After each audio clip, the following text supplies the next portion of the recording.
Assalamualaikum warahmatullahi wabarakatuh. Jumpa kembali teman-teman di topik kita statistika dalam penelitian bahasa. Topik kita kali ini adalah analisis data dengan statistik, khususnya statistik deskriptif. Ya, nanti akan kita berikan contoh dalam penelitian bahasa. Nah, sebelumnya akan kita bahas sebenarnya statistik deskriptif itu apa, gitu ya. Nah, tentunya yang lain kita juga akan mengenal jenis analisis statistik yang lain ya. Nanti ada analisis statistik korelasional, komparatif, dan sebagainya ya. Baik, sekarang kita bahas apa itu statistik deskriptif. Ya. Nah, saya akan bercerita dulu tentang apa yang dilakukan oleh seorang peneliti untuk mengumpulkan data. Ya. Jadi misalnya seorang peneliti ingin mengetahui tentang minat baca siswanya. Ya.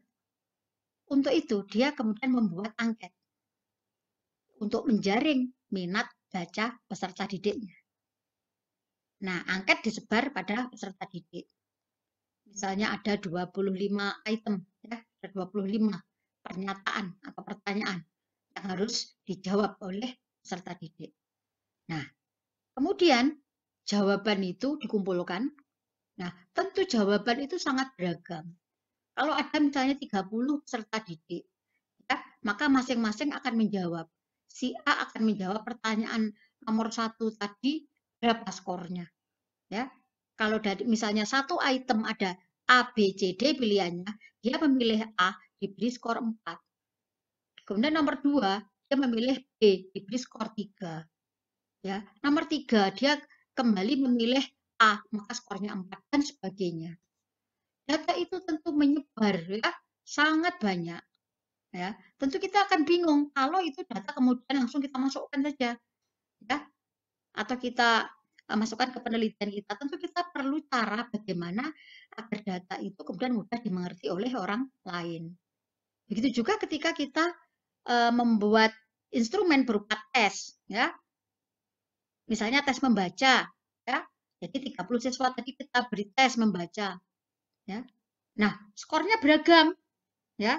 Dari sisi apanya, membaca jenis apa misalnya ya. Nah, ada skor-skor yang banyak. Ya, supaya praktis, maka kita juga perlu cara bagaimana agar kedua data tadi misalnya dari instrumen angket dan tes tadi bisa dipahami orang lain dengan mudah. Nah, maka kita perlu namanya bantuan statistik deskriptif. Ya. Karena dengan teknik ini atau dengan analisis ini, maka data itu akan apa ya, tergambarkan atau terdeskripsikan dengan mudah ya.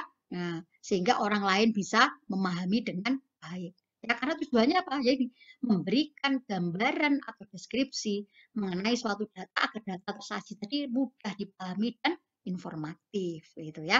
Nah, itu gambaran umum tentang statistik deskriptif gitu ya. Nah, apa saja hasil analisis di statistik deskriptif? Nah, apa yang bisa dilakukan oleh statistik deskriptif? Pertama adalah kita bisa membuat tabel. Ya, tabel. Jadi dari jawaban peserta didik tadi, baik dari angket maupun dari tes, kita sajikan dalam bentuk tabel. Nanti ada namanya tabel induk, ada tabel rincian ya. Jadi kalau hasil dari lapangan utuh kita masukkan namanya tabel induk. Kalau dalam penelitian biasanya ini kita lampirkan ya, karena data mentah biasanya ya, atau sampai tabel-tabel rincian. Lalu apalagi yang bisa kita sajikan di statistik deskriptif? Yaitu berupa grafik atau diagram. Tabel orang bisa memahami, maka akan lebih tahu lagi persisnya ya bagaimana itu kalau disajikan dalam bentuk grafik atau diagram. Rata-ratanya berapa ya? Nanti yang tertinggi berapa banyak? Ini orang langsung tahu lewat diagram atau grafiknya. Nanti ada beragam jenis, ada diagram batang, garis, lingkaran, scatter plot, dan sebagainya. Ya. Nah, kemudian yang ketiga, kita juga bisa mengukur tendensi sentralnya dari skor-skor tadi. Ya, min-nya berapa, mediannya berapa, modusnya berapa ya. Jadi mengukur kecenderungan memusat di sini. Nah, kemudian yang keempat, kita juga bisa mengukur ukuran letaknya. Ya, kuartilnya, desilnya, persentilnya, ya. Sampai kemudian yang terakhir kita bisa juga mengukur ini dispersinya. Ringnya berapa? Ya, deviasi rata-ratanya berapa? Variannya, standar deviasi. Nah, semuanya itu digunakan untuk menggambarkan data yang sudah kita kumpulkan. Ya, nah itu yang bisa dilakukan oleh statistik deskriptif. Baik, yang pertama kita bahas dulu tentang tabel ya, tentang tabel.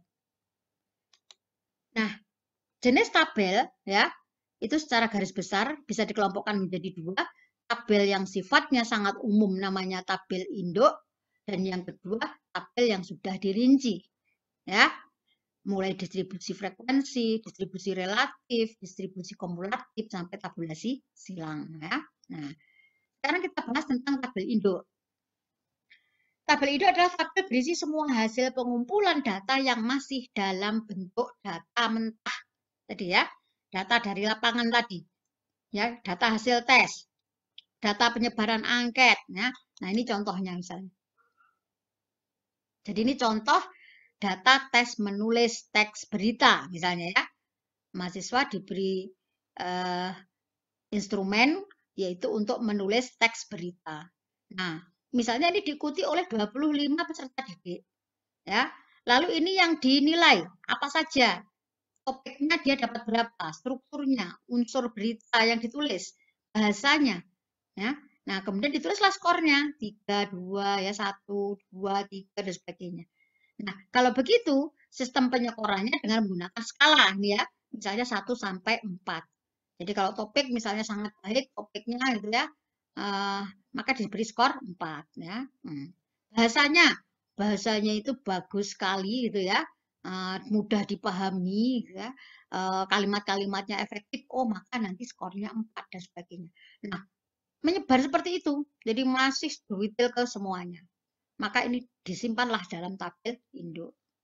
Begitu juga dengan angket. Nah, jadi responden atau peserta didik tadi ada berapa orang, lalu mengisi item 1, 2, 3, 4, 5. Nah, misalnya ini ada 10 pernyataan atau pertanyaan dalam angket.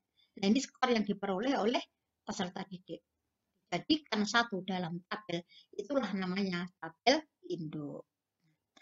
Nah, karena tabel induk itu masih sangat global, maka nanti dipisah-pisah lagi menjadi tabel-tabel yang sifatnya rincian. Pertama adalah tabel distribusi frekuensi, ya. Nah, data itu kan menyebar, ya, menyebar. Nah, maka data-data itu kita perlu tahu menyebarnya itu seberapa banyak itu ya. Misalnya, oh yang mendapat skor 70 itu berapa orang? Oh yang mendapat skor 75 itu berapa orang misalnya ya. Nah, atau kalau nilainya misalnya 1 sampai 10 yang mendapat 3 itu berapa orang? Nah, itu namanya frekuensi. Yaitu penyebaran skor tanpa adanya pengelompokan. Jadi kalau distribusi frekuensi, yang pertama adalah distribusi frekuensi tunggal, ya, itu tabel distribusi yang tidak ada pengelompokan. Itu yang pertama. Ini contoh yang pertama adalah distribusi frekuensi tunggal. Ya, tidak ada pengelompokan. Lalu frekuensi kemunculannya berapa? Ya. Nah, kalau distribusi frekuensi tunggal itu digunakan kalau data kita itu relatif sedikit. Atau kalau mau kepastian, kapan kita menggunakan distribusi frekuensi tunggal, yaitu kita lihat ringnya. Ringnya. Ya. Ring itu didapat dari mana? Skor maksimal ditambah setengah, dikurangi skor minimal, dikurangi setengah. Kalau dia tidak lebih dari 14, maka kita menggunakan tabel distribusi frekuensi tunggal. Seperti ini. Data tidak dikelompokkan. Oh, yang mendapat 3 berapa? 1 orang. Yang mendapat skor 4 berapa orang? 7 orang. Terus ini untuk memudahkan penghitungan aja ya. Nah, tapi yang penting ini ada frekuensinya. Nah, itu distribusi frekuensi tunggal. Nah, berikutnya kalau data kita itu relatif banyak, terutama selisihnya skor minimal dan maksimalnya tinggi, maka kita menggunakan tabel distribusi frekuensi bergolong. Ya, jadi digunakan untuk menyusun data yang memiliki kuantitas yang besar dengan mengelompokkan ke dalam interval-interval kelas yang sama panjang. Ya.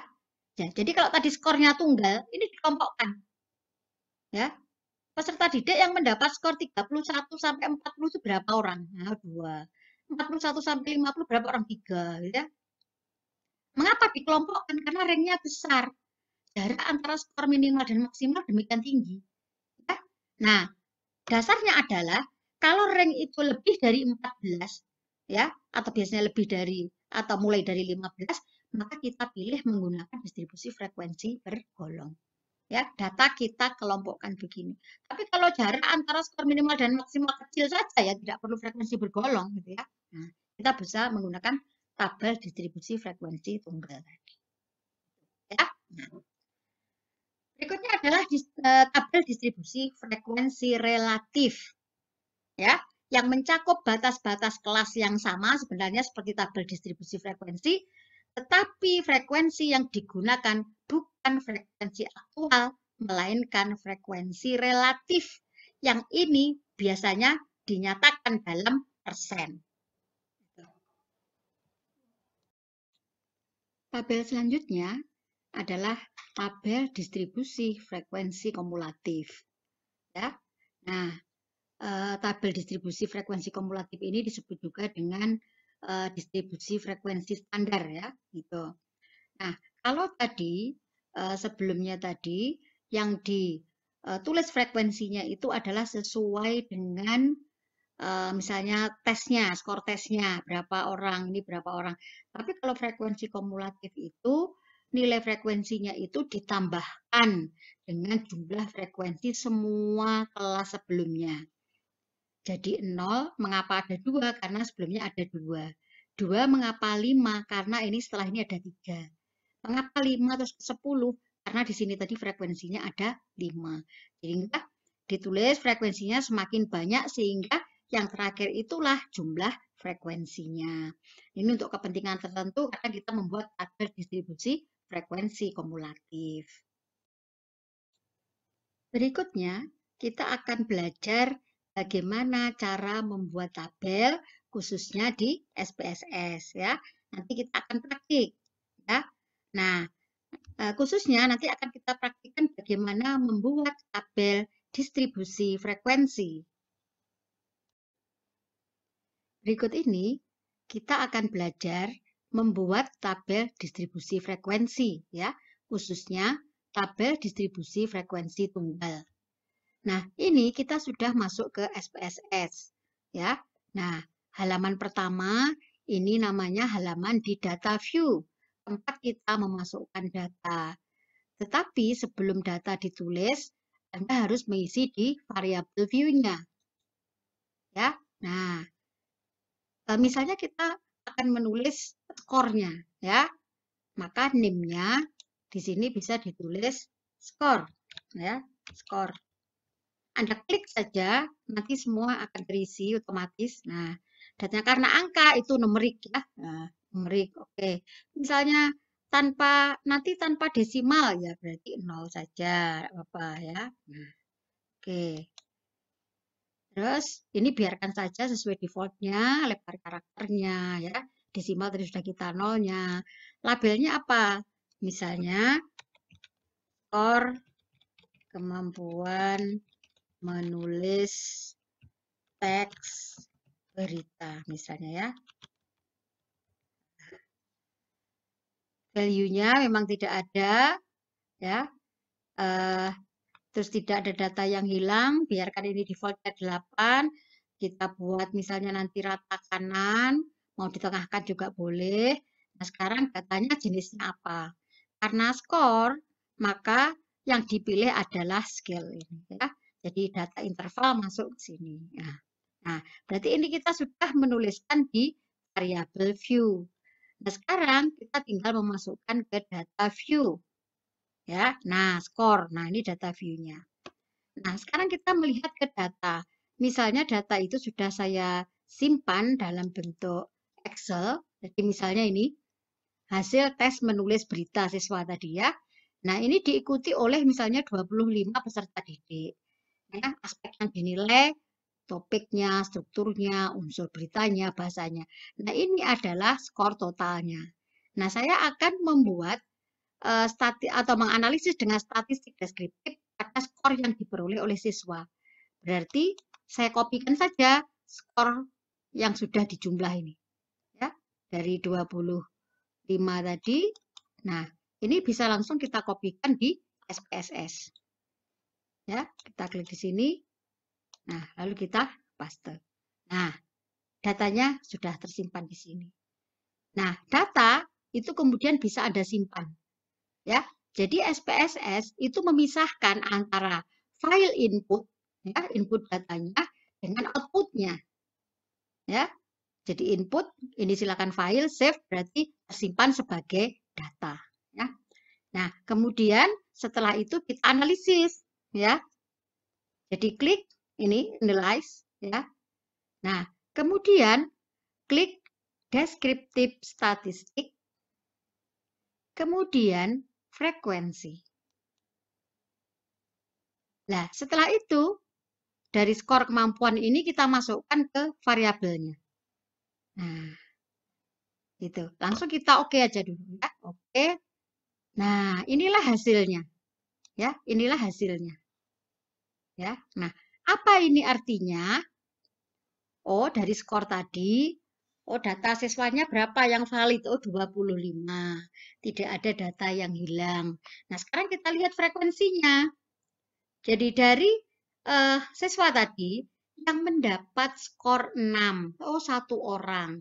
Yang mendapat skor 7, 2 orang. Dan sebagainya. Jadi misalnya kalau kita mau cari frekuensi terbesar mana ya?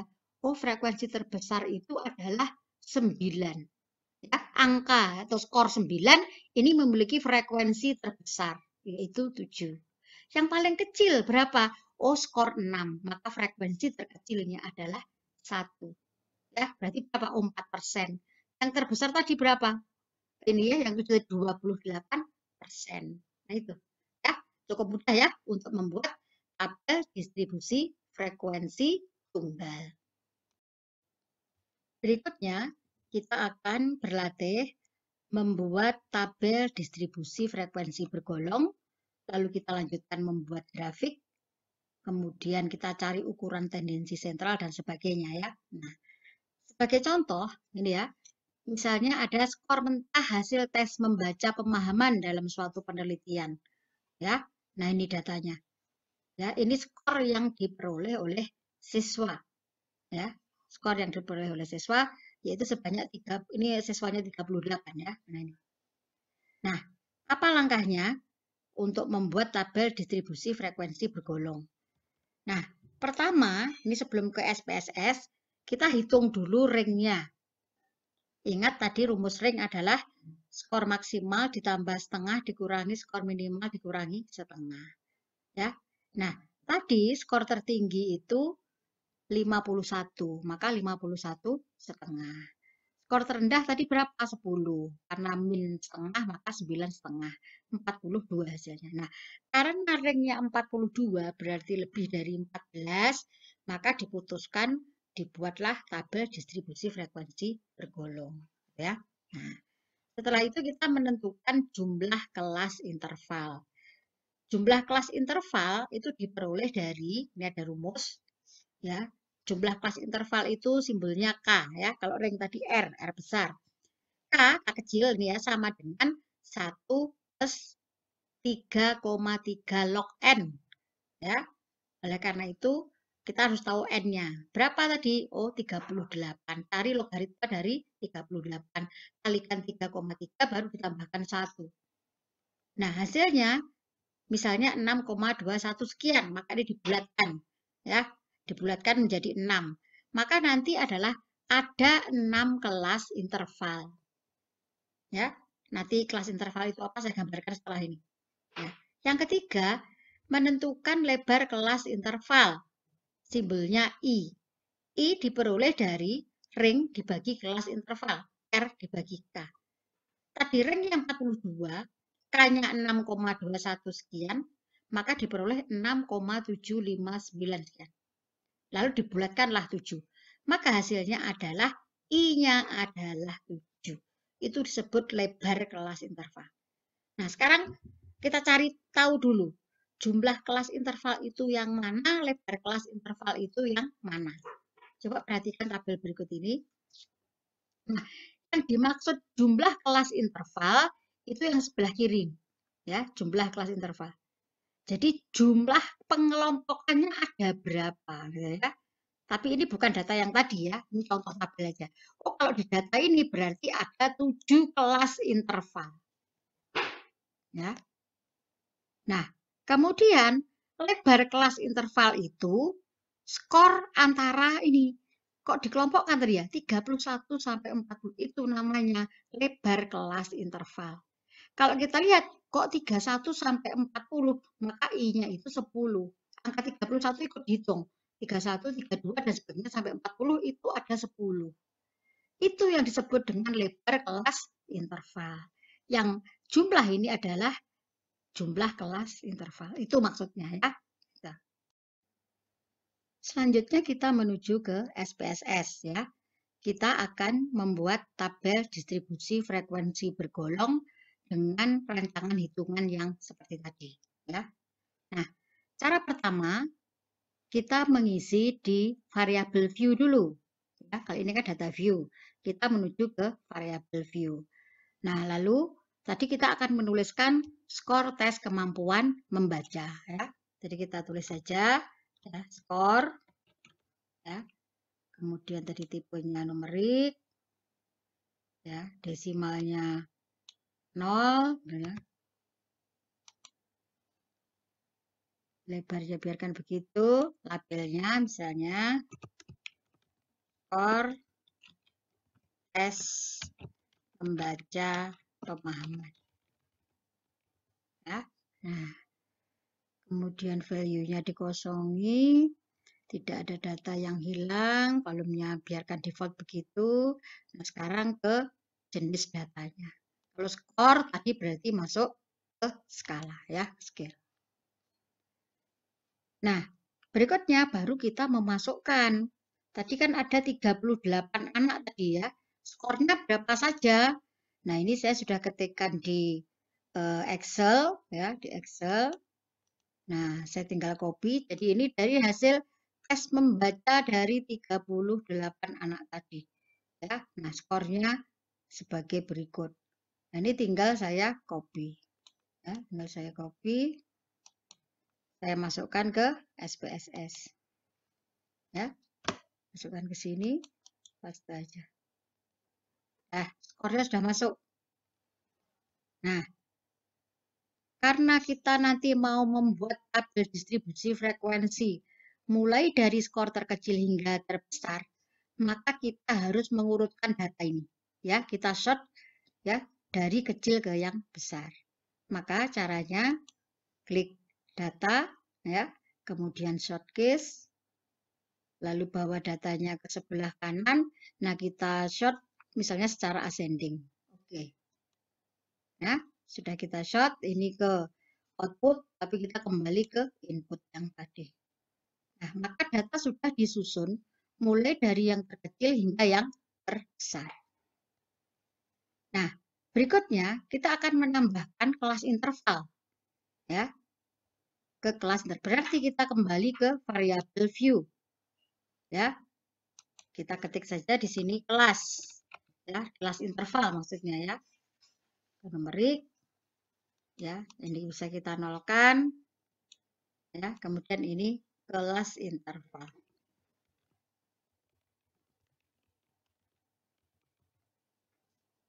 Nah, di kelas interval kita akan mengelompokkan. Ya, kita akan mengelompokkan. Tadi kan kita menghitung ada 6 kelas interval, berarti ada 6 pengelompokan. Maka kita tulis pengelompokan yang pertama, jadi nomor 1, tadi berapa sampai berapa lebar kelas intervalnya. Ya, tadi ditemukan I-nya, ya, I kecil, itu sama dengan 6,759 yang berarti dibulatkan 7. Maka kita mulai dari skor terendah, tadi 10. 10 sampai berapa yang I-nya 7. Kalau I-nya 7 berarti ditambahkan 6. Karena 10 ikut dihitung. Maka 10 sampai 16. Oh, ini untuk kelas interval yang pertama. Nah, kemudian yang kedua, ya, yang kedua tadi sudah 10 sampai 16, berarti mulai 17. 17 sampai berapa? Yang I-nya 7, berarti kan tadi ditambahkan 6. Maka sama dengan 23. Kita tambahkan. Lalu kelas interval yang ketiga. Ya, tadi 17 sampai 23, berarti sekarang 24. Sampai berapa? Ditambahkan 6 ya, tambah 6 berarti 30. Kita tambahkan. Sampai kemudian yang kelompok keempat, ya, ini 31 sampai 37. Nah, kita tambahkan juga di sini. Kemudian yang kelima itu 38 sampai 44. Ya, kita tambahkan juga. Dan yang terakhir, kelas intervalnya adalah yang keenam. Yang keenam adalah 45 sampai 51. Ya, kita add. Nah, jadi tadi semua skor itu sudah masuk kelompok ini. Tadi yang terkecil 10, gitu ya. Misalnya kemudian yang angka terbesar 51. Berarti sudah masuk semua kelas interval. Inilah yang dinamakan dengan jumlah kelas interval. Jadi nanti ada 6 pengelompokan. Dan lebar kelas intervalnya tadi ditemukan 7. Jadi mengapa 10 sampai 16? Karena ditemukan I-nya, lebar kelas intervalnya adalah 7. Ya. Kalau sudah kita oke. Nah, itu. Nah, datanya karena ada pengelompokan seperti ini, maka kita masukkan data itu adalah data ordinal. Ya. Angka ini sampai sekian ada pengelompokan. Nah, berikutnya kita ke data view. Nah, kita ke data view. Nah, sekarang kita tulis skor 10 itu tadi masuk kelas interval nomor berapa? Ya, nomor berapa? Sebentar, ini saya nonaktifkan dulu. Nah, bentar. Nah, di kelas misalnya 10 itu berarti kan rentangan 10 sampai 16. Berarti rentangan nomor 1. Berarti kita ketik 1. Nah, 14 berarti kan masuk juga 1. Jadi diingat-ingat 10 sampai 16 itu berarti masuk kelompok kelas interval nomor 1. Ya sudah, ketik 1, 1, 1 sampai 16. Nah, begitu 17 sudah masuk ke kelas interval yang kedua. 17 sampai 23. Maka kita tulis nomor 2. Nah, sampai 23. Jadi terus. Ya. Nah, berhenti sudah. Karena begitu 24 itu masuk kelas interval yang ketiga. Yang ketiga 24 sampai 30. Kita tulis 3.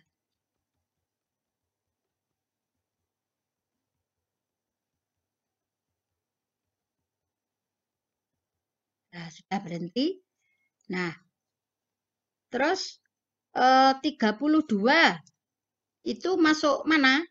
Oh, rentangan yang keempat. Karena keempat itu 31 sampai 37. Ya, jadi mulai 32 itu masuk rentangan yang keempat. Ya, sampai dengan 37. Nah, sudah habis. Lalu mulai 41. 41 itu masuk rentangan yang kelima. Karena 5 itu 38 sampai 44. Jadi sampai 44 itu ke 5. Maka dituliskanlah 5. Ya, sampai dengan 44. Begitu 46 itu sudah masuk rentangan ke 6. 45 sampai 51.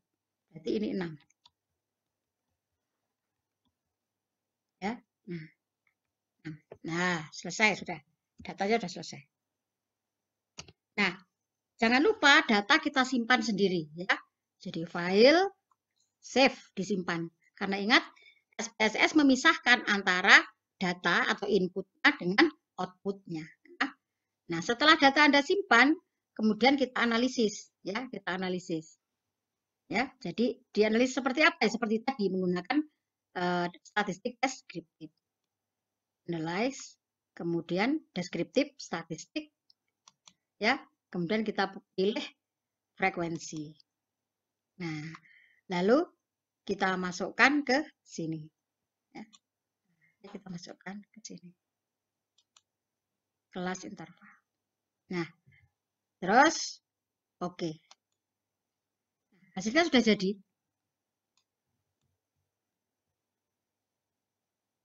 Nah, ini hasil tadi yang pertama, ini hasil yang kedua ketika sudah dikelompokkan ke kelas interval. Ya. Jadi hasil di distribusi frekuensi bergolong, ya. Jadi hasilnya itu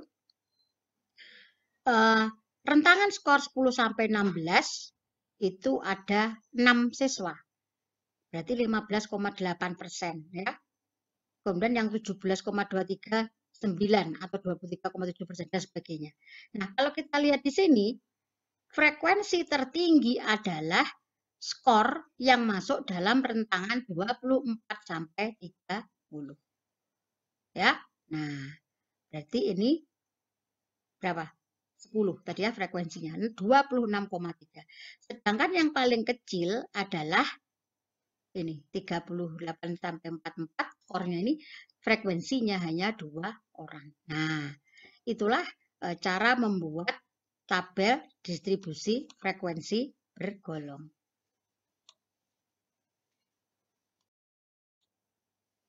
Data ini sekaligus menunjukkan adanya distribusi yang lain, ya.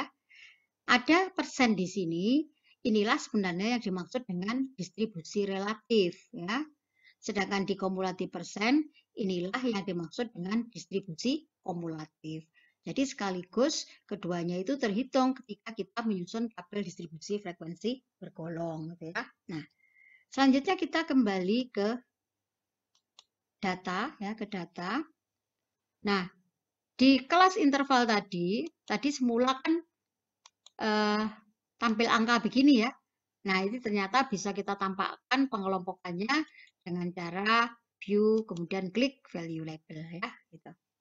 Baik, selanjutnya kita akan membuat grafik dan menghitung tendensi sentralnya ya, kemudian penyimpangannya dan sebagainya ya sekaligus.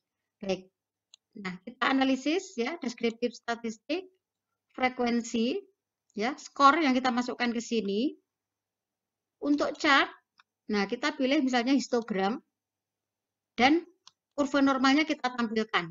Oke, gitu ya. Nah, kemudian untuk statistiknya, ya, ini mungkin yang lama, misalnya kalau kita semula kosong ini ya, misalnya begitu, kita bergantung ini mau pilih apa, yang kita butuhkan apa.